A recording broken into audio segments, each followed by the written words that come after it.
معلوم ہے کہ جب قرآن کسی بات سے نہ کرو کہہ دے تو وہ شریعت کے اندر حرام ہوگا، اس کو کرنا ہر حالت کے اندر زیادتی ہو جائے گی، ظلم ہو جائے گا اور بہت بڑا گناہ سمجھا جائے گا۔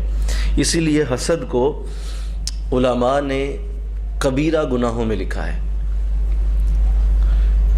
7 کبائر کے اندر اس کو بھی لکھا گیا ہے کہ جو 7 کبیرہ گناہ ہیں ان میں سے ایک حسد بھی ہے، کیونکہ واضح آپ کے سامنے آیت کریمہ موجود ہے، اس میں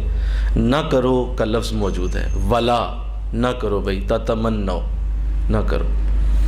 تو میں نے جب دی ہے فضیلت، یہ میری مرضی ہے، میں نے اپنی حکمت سے یہ چیزیں بانٹی ہیں، اور میرا اپنا ایک نظام ہے، ایک سسٹم ہے، میں نے لوگوں کو غریب بھی رکھنا ہے، میں لوگوں کو امیر بھی کرنا ہے، میں نے لوگوں کو بیمار بھی کرنا ہے، میں نے صحت مند بھی کرنا ہے،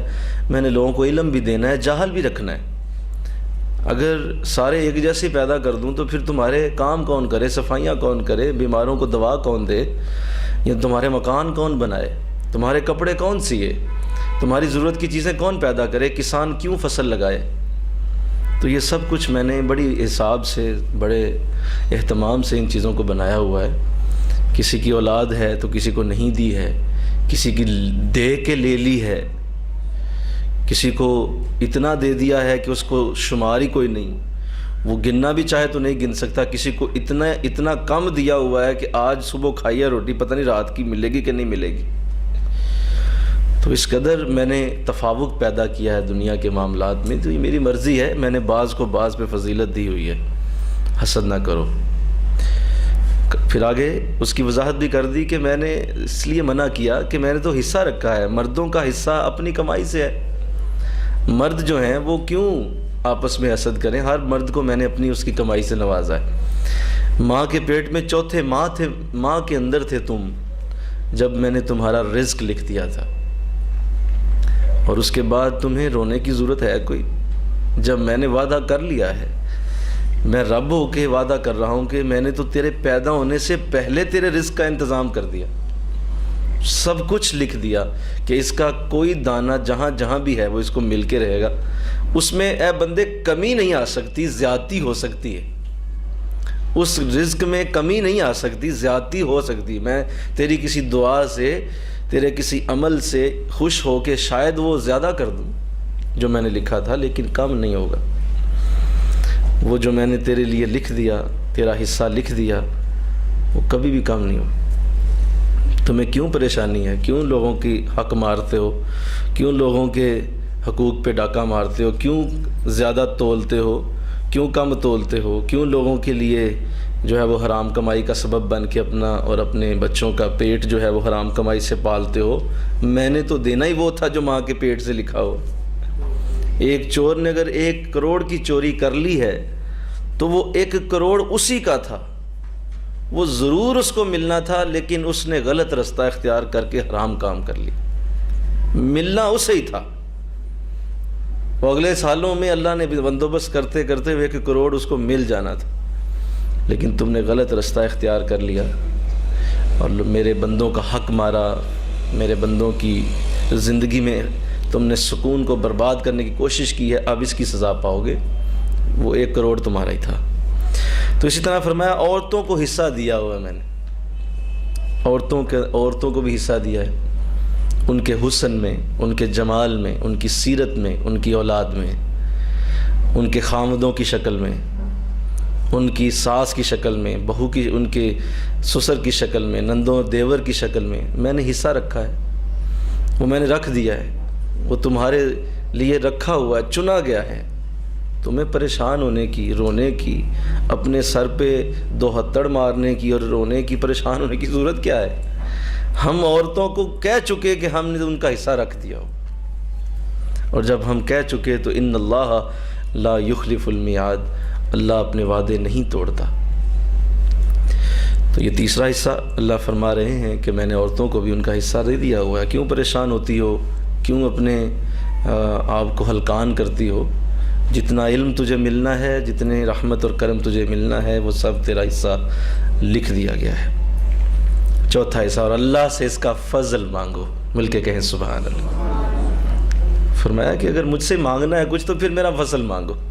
یہ سب کچھ تو میں نے لکھ دیا، یہ سب کچھ تو میں نے لکھ دیا، یہ تو ہو گیا، روٹی پانی عزت معاملات یہ سب کچھ فائنل ہے، اس کے اوپر تو بات بھی نہ کرو، مجھ سے میرا فضل مانگو مولا، یہ جو تو نے دینا تھا، جو تو نے لکھا ہوا تھا، اب اس میں اضافہ بھی کر دے، فضل مانگو مجھ سے میرا فضل مانگو اللہ۔ تو یہ 4 حصوں کے اندر اس آیت کو مکمل کیا گیا۔ تو آئیے حسد کے حوالے سے، چونکہ ہمارا موضوع ہے یہ اور آگے وہ آیت بھی ہے بد اخلاقی کی بھی، اس کے اوپر بھی میں عرض کرتا ہوں۔ ایک تو یہ واضح سمجھ لیں کہ حسد کی تعریف کیا ہے، نوٹ کریں۔ جب کسی دوسرے کے پاس اللہ کی نعمت بری لگے، چاہے وہ کوئی بھی نعمت ہو، وہ علم ہو،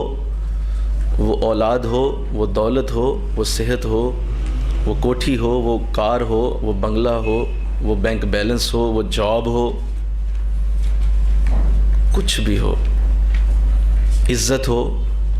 جو تمہیں بری لگے، اچھی نہیں لگ رہی، تمہارے دل میں وہ کھٹک رہی ہے، کیوں اسے یہ مل گئی ہے، یہ تو اس قابل ہی نہیں تھی، یہ تو اس قابل ہی نہیں تھا، اس کو اتنی نوازشیں رحمتیں کیوں دی گئی ہیں، یہ میں برداشت نہیں کر سکتا۔ ایک تو یہ بات کہ دوسرے کے پاس نعمت کیا لگے، بولیے جی بولیے، بری لگے، اچھی نہ لگے، وہ دل میں کھٹکے،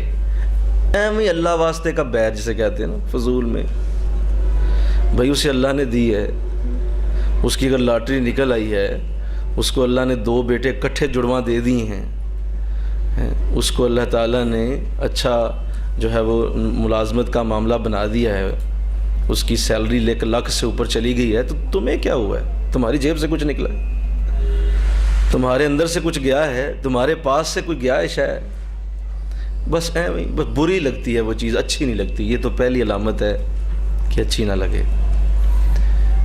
اور دوسرا اس کا حصہ اس وقت مکمل ہو جاتا ہے جب یہ حسد بن جائے گا، ایک تو بری لگے اور دوسرا آپ اس نعمت کے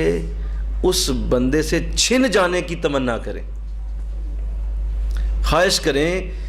کہ کل ہی سب کچھ برباد ہو جائے گا، یہ جو بچے دیے ہیں شام تک مر جائیں، یہ تو جواب آئی ہے صبح تک اس کو جواب ہو جائے،